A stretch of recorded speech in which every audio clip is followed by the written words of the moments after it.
ஐயா மோடி ஐயா கொஞ்சம் பார்த்து பத்திரமா இருந்துக்கங்கய்யா. ராகுல் காந்தி கிட்ட இல்ல. ராகுல் காந்தி உங்கள ஒண்ணுமே பண்ண மாட்டாரு. அதிகபட்சம் மிஞ்சி மிஞ்சி போனா ராகுல் காந்தி என்ன செய்வாரு? நீங்க செஞ்ச ஃப்ராடுத்தனம், பித்தலாட்டம் இத எல்லாத்தையும் எவிடன்ஸோட தூக்கி போட்டு அடிப்பாரு. அவ்வளவுதான். மத்தபடி நீங்க சாமி பேரை வச்சு செஞ்ச சல்லித்தனம், அப்புறம் இந்த மதத்து பேரை வச்சு செஞ்ச மட்டமான காரியம், இதெல்லாம் தான் எங்களுக்கே தெரியுமே. இப்ப நீங்க ஜாக்கிரதையா இருக்க வேண்டியது உங்க கூடவே இருக்காங்கல்ல அவங்க கிட்ட இருந்துதான். இது வரைக்கும் ஐயா ஒன் மேன் ஷோவை பெர்ஃபார்ம் பண்ணிட்டு இருந்தார் இல்லையா, உருட்டிக்கிட்டு இருந்தார்ல. இப்ப அங்க உள்ளுக்குள்ள இருக்க ஒவ்வொருத்தனுக்கும் ஐயா மாதிரியே ஆகணுன்ற ஒரு ஆசை அவங்கள போட்டு அப்படியே படுத்து எடுக்குது போல. அவங்க என்ன பண்றாங்க, ஓவர் பெர்ஃபார்மன்ஸ் ஐயாவை ஓவர் டேக் பண்ணி போயிட்டு இருக்காங்க. இவங்க போற ஸ்பீடை பார்த்தா ஐயாவை ஓரம் தள்ளி சாரம் கட்டி அடிச்சு சாச்சிருவாங்க போல. ஐயாவுக்கு இவங்க கூட எல்லாம் ஐயா பெர்ஃபார்மன்ஸ் போட்டி போட முடியுமான்றது தெரிய மாட்டேங்குது. அப்படி ஐயாவை தூக்கி சாப்பிட்ற அளவுக்கு பெர்ஃபார்மன்ஸ் பண்ண ஆள் யாரு? அந்த பெர்ஃபார்மன்ஸ் ஐயாவை தூக்கி சாப்பிட்ற அளவுக்கு இருந்துச்சா அப்படின்னு ஒட்டு மொத்தமா வாயை பொழந்து பார்த்ததெல்லாம் யாரு? பார்த்துருவா.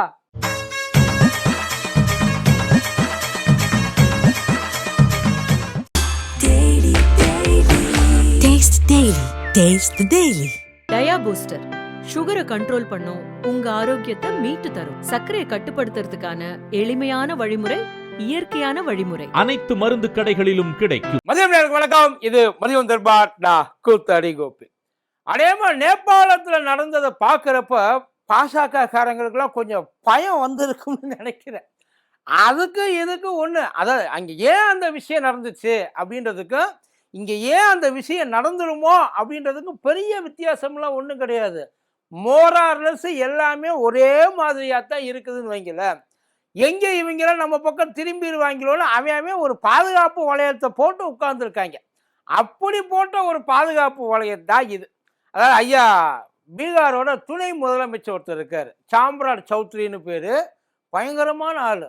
இவரெல்லாம் பீகார் துணை முதலமைச்சர். பீகார் எப்படி வழங்கும்? இல்லவா, எப்படி வழங்கு? அவர் என்ன சொல்றாருன்னா, நேபாளத்துல இன்னைக்கு நடக்கிற பிரச்சனைக்கு முழுக்க காரணம் நேபாள் கவர்மெண்ட் இல்லை. அங்க நடந்த அந்த அரசியல் குழப்பங்கள் இல்லை, அங்க இருந்த அந்த வேலை வாய்ப்பு திண்டாட்டம் இல்லை, எக்கனாமிக் டவுன்ன்றது கிடையாது. அப்புறம் அந்த நெப்போ கிட்ஸ் அவங்க எல்லாம் ஆடின ஆட்டம் கிடையாது. இதுக்கு முழுக்க காரணம் காங்கிரஸ் தான். காங்கிரஸ் தான் இதுக்கு நேபாளோட இன்னைய நிலைமைக்கு, நேபாளில் நடந்த கலவரத்துக்கு முழுக்க காரணம் காங்கிரஸ் தான். நல்ல வேளை நேரு தப்பிச்சிட்டார். இந்த தடவை நேரடியாக நேரு அக்கௌண்ட்ல போடாம மொத்தமாக காங்கிரஸ் அக்கௌண்ட்ல போட்டாங்க இந்த பழியை. இந்த ஒரு கருத்தை சொன்னதுக்கு உண்மையிலேயே அவருக்கு ஏதாச்சும் ஒரு சிபாரிசு பண்ணணும்னு நினைக்கிறேன். என்னன்னா, சர்தார் வல்லபாய் பட்டேலுக்கு ஒரு சிலை ஒன்று வச்சாங்க இல்லையா, அவ்வளோ பெரிய ஒரு சிலை. அதுலேயும் பல ஊழல்கள் நடந்ததை சொல்கிறாங்க. பட் இருந்தாலும் அது பிரச்சனை இல்லை. அவ்வளோ பெரிய ஒரு சிலை இருக்கு இல்லையா, அந்த சர்தார் வல்லபாய் பட்டேலுக்கு மேலே 1 இன்ச்சு கூடனாலும் இந்த ஐயாவுக்கு பக்கத்தில் சிலையை வைக்கணும், அவசியம் வைக்கணும்.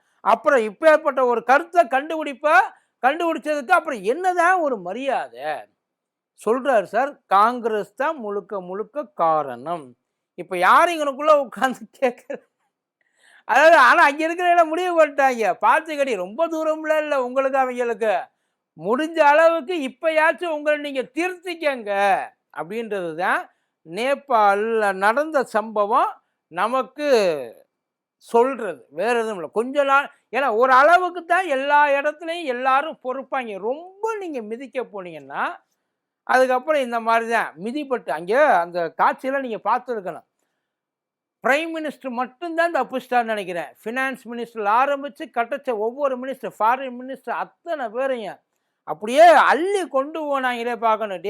தூக்கி எப்படியாவது என்னைய தூக்கி கொண்டு போய் என் உசுரை காப்பாற்றுக்கடா. இதெல்லாம் பார்க்குறதுக்கு வேணாம், நமக்கு உண்மையிலே பாவமாகவும் இருக்கு அவங்கள பார்க்குறப்ப. ஆனால் அங்கே இருக்கிறவங்களோட நிலைமையும் கொஞ்சம் யோசிச்சு பார்க்கணுமா இல்லையா? அவங்க எவ்வளவு தூரம் உள்ளுக்குள்ளே அடக்கி வச்சு ஒரு கவர்மெண்ட்டால் கண்ட்ரோல் பண்ண முடியாத அளவுக்கு ஒரு சிச்சுவேஷன். ஏன்னா நம்மளெல்லாம் ரன் பண்ண வேண்டியது ஒரு அரசாங்கம், நல்லபடியாக ரன் பண்ண வேண்டியது. ஆனால் அவங்க எல்லாரையும் பார்த்துட்டு அவங்க அந்த விஷயத்தை அவங்கள மட்டுமே பார்த்துக்கிட்டு அவங்களுக்கு சுற்றி இருக்கிறவங்களுக்கு மட்டுமே எல்லாத்தையும் செஞ்சுட்டு மற்றவங்க அத்தனை பேரையும் எக்காரா கட்டு போன விட்டுட்டு போனால் கடைசியில் என்ன நடக்கும் அப்படின்றது நேபாள் ஒரு சிறந்த எடுத்துக்காட்டு. உண்மை. அவங்க கோவத்தை யாருமே அவங்க செஞ்ச விஷயங்கள் தப்பு. அவங்க அந்த நிறைய சொத்தை வந்து இல்லாமல் ஆக்கிட்டாங்க சுத்தமாக. நாடாளுமன்றமாக இருக்கட்டும், அந்த பிரைம் மினிஸ்டர் வீடாக இருக்கட்டும், நீதிமன்றமாக இருக்கட்டும், போஸ்டல்ஸாக இருக்கட்டும், ஷாப்பிங் காம்ப்ளெக்ஸு, ரெஸ்டாரண்ட்ஸு, இன்னும் என்னென்னமோ எல்லாத்தையும் ஒன்றும் இல்லை. அவங்க செஞ்ச வேலைகள் தப்பு. ஆனால் அவங்கள செய்ய தூண்டி அந்த காரணம்னு ஒன்று இருக்கு இல்லையா? இப்போ விட்டால் இதுக்கப்புறம் நேபாளை சுத்தமாக முடிச்சிருவாங்க. எப்பயுமே நேபாள் எந்திரிக்கிறதுக்கு வழியே இல்லை அப்படின்றது தான் அவங்களோட கோபம். நேபாளில் முழுக்க முழுக்க நடந்த அந்த ஒரு கலவரம், அந்த ஒரு ஆட்சி மாற்றம், அரசாங்க அந்த பிரச்சனை, இது எல்லாமே நேபாள் மக்களோட அடிப்படை தேவைகளை பேஸ் பண்ணி தான் இருந்துச்சே தவிர இவங்க ஆட்சியை மாற்றணுன்றதுக்காக கிடையவே கிடையாது. இதுதான் நேபாளில் நடந்தது. இவங்க என்ன பண்ணிட்டாங்க, காங்கிரஸுக்கு கிளம்பி போயிட்டாங்க.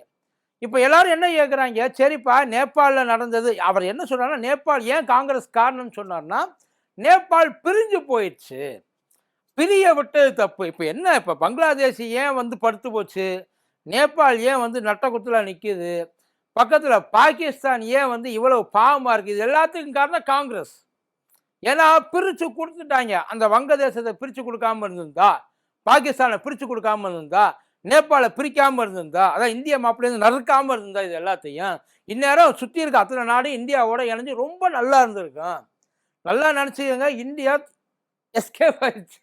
அதாவது பாசாக்க எஸ்கேப் ஆயிடுச்சு. எதனால அப்படின்னா இதெல்லாம் பிரித்து கொடுத்து அவங்க எல்லாம் இருந்திருந்தாங்கன்னா யோசிச்சு பாருங்க. அவங்க பண்ணுறதை விட அநியாயம், அட்டூழியம், அக்கிரமம் அது அத்தனையும் இங்கே ரொம்ப நல்லாவே நடக்குது. கண்ணுக்கு முன்னாடி நல்லா எல்லாருக்கும் தெரியுது. மணிப்பூர் எடுத்துக்கோங்க. ஒரு விஷயம் பார்த்தா, இப்போ இந்த வாய் நேபாளில் நடந்த அக்கிரமத்துக்காக உட்காந்து அழுகுறாங்கல்ல, மணிப்பூருக்காக எவன் இதுக்கெல்லாம் வந்து கருத்து தெரிவித்து கண்ணீர் விட்டு கதறினான். அவங்க ஆளுக யாராச்சும் ஒருத்தர் இன்னைக்கு ஐயா பிரதமர் மோடியை நேபாளத்தில் நடந்து ஒரு நாள் கூட ஆகலாம், அந்த ஒரு நாளுக்குள்ளேயே ஐயா வந்து இரங்கல்லாம் தெரிவித்தார், ஆறுதல் தெரிவித்தார், யோசனையெல்லாம் அள்ளி கொடுத்தாரு. மணிப்பூருக்கு வருஷ கணக்காச்சு, அதை வார கணக்கு போய் மாத கணக்கு போய் வருஷ கணக்காச்சு. இது வரைக்கும் எல்லையில் இறங்கியிருப்பாரா மணிப்பூருக்கு? அதை எவனாச்சும் ஒருத்தர் இது வரைக்கும் இங்கே பேச, அதுக்கு யாரா காண? இப்போ மணிப்பூர் என்ன உகாண்டாவில் இருக்கா, இல்லை இங்கே குஜராத் கலவரம் நடந்துச்சு குஜராத் என்ன சுவிட்சர்லாண்டில் இருக்கா, இல்லை இங்கே காஷ்மீர் நடந்துச்சு காஷ்மீர் ஆஸ்திரேலியாவில் இருக்கா? எங்கே இருக்குதெல்லாம்? இதுக்கெல்லாம் யார் பிரதமர்?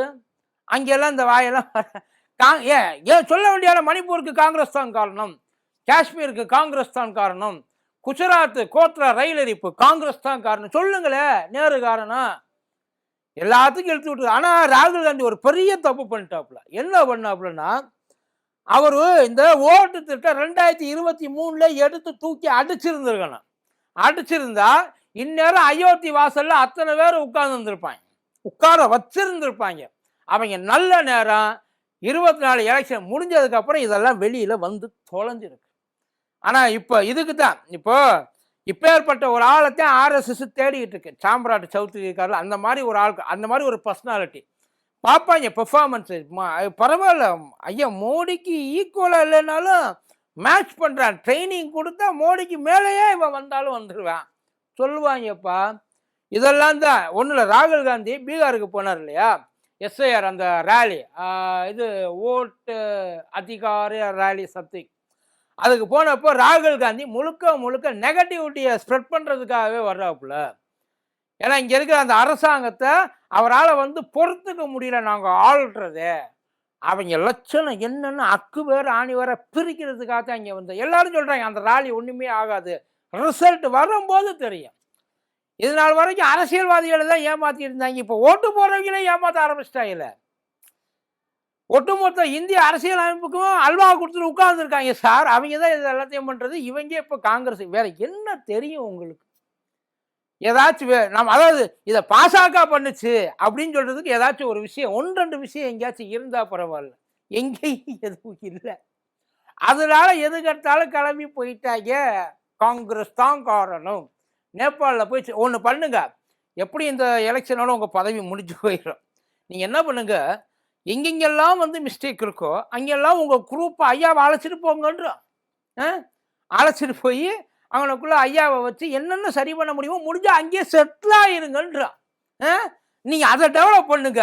இது பரவாயில்ல, இவங்க உங்கள் பேச்சை கேட்க மாட்டேங்கிறாங்க, உங்களுக்கு மதிப்பு கொடுக்க மாட்டேங்கிறாங்க, உங்களை வந்து நீங்கள் பண்ணுறது எல்லாம் உடனுக்குடனே கண்டுபிடிச்சி போகிறாங்க. நீங்கள் வேணால் அங்கே போய் ட்ரை பண்ணுறீங்களா? ட்ரை பண்ணி பாருங்க. அப்புறம் நேபாளில் ஒருத்தர் சொன்னாப்புல, மோடி மாதிரி ஒருத்தர் இருந்திருந்தா அவருக்கு என்ன ஆசை, எல்லாரும் என்ன நினச்சிட்டாங்கன்னா மோடி மாதிரி ஒருத்தர் இருந்திருந்தா நிறைய நேபாள் நல்லா இருந்திருக்குன்ட்டு. மோடி அதான் அவங்களோட நினப்பு, அந்த சொன்னவரோட நினப்பு இப்படியா கூட இருக்கலாம். மோடி மட்டும் இங்கே இருந்திருக்கணும், இல்லை அது அப்படி இருக்குல்ல, இப்படியும் பார்க்கலாம் அப்படியும் பார்க்கலாம், பரவாயில்ல. பட் இதுக்கும் காரணம் காங்கிரஸ். இதோடு நிப்பாட்டிக்க வேண்டாம். இன்னும் என்னென்ன இருக்குதோ எல்லாத்துக்கும் ஒட்டுமொத்தமாக ஒன்று சேர்ந்து பீகார் இத்தனை நாள் டெவலப் ஆகாமல் இருந்ததுக்கு முழுக்க முழுக்க காரணம் காங்கிரஸ் தான் அப்படின்னு சொல்லி நீங்கள் பீகாரில் பிரச்சாரம் பண்ணி பெருவாரியாக வாக்குகள் பெற்று வெற்றி பெறணும், மறுபடியும் பாசாக பீகாரில் ஆட்சிக்கு வரணும் அப்படின்னு சொல்லி நானும் ஆண்டவனை வேண்டிக்கிறேன். சரியா? நன்றி.